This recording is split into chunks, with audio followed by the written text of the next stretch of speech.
আসসালামু আলাইকুম রহমতুল্লাহ। আমার এই যে চীনা হাঁসের বাচ্চাগুলা বোর্ডিং শেষ করে বের করে দিয়েছি, দেখেন কিভাবে দৌড়াদৌড়ি করতেছে, দেখতে পেয়েছেন?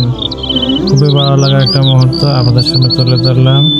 অবশ্যই ভিডিওটা দেখলে একটা ফলো দিয়ে রাখবেন, আর একটা সাবস্ক্রাইব দিয়ে রাখবেন, আর লাইক কমেন্ট করে শেয়ার করে রাখবেন। আমাদের এই দেশি মুরগির বাচ্চাগুলো বড় হয়ে গেছে, এগুলো খাওয়ার উপযুক্ত হয়েছে আমাদের।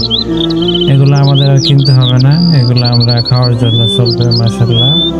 নিজে পালন করে খাওয়াটার মজা আলাদা, দেশি মুরগির স্বাদও আলাদা। ব্রয়লার থেকে দেশি মুরগি খাওয়া সবচেয়ে ভালো।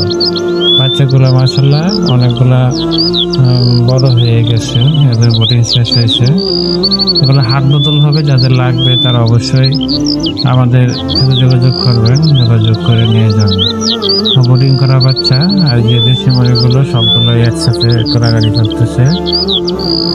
এদিকে আমার বাচ্চাগুলো অনেকটা বড় হয়ে গেছে, সবগুলাই আসলে পারিবারিক চাহিদার জন্যই। এদিকে আমার দেশি হাঁস, রাজহাঁস সবগুলো একসাথে বসে আছে। দেশি হাঁসগুলো উপর থেকে উপরে চলে এসেছে, তো এগুলো আপনার সাথে তুলে ধরলাম। এখানেও কিছু চীনা হাঁসের বাচ্চা বসে আছে। সারাদিনে বাড়িতে ঘোরাঘুরি করলে একটু আপনাদের সামনে তুলে ধরি, একটু মজা নেওয়ার জন্য, আনন্দ নেওয়ার জন্য, এই পোষা প্রাণীগুলোর জন্য। সবাই দোয়া করবেন, ভালো থাকবেন। আসসালামু আলাইকুম।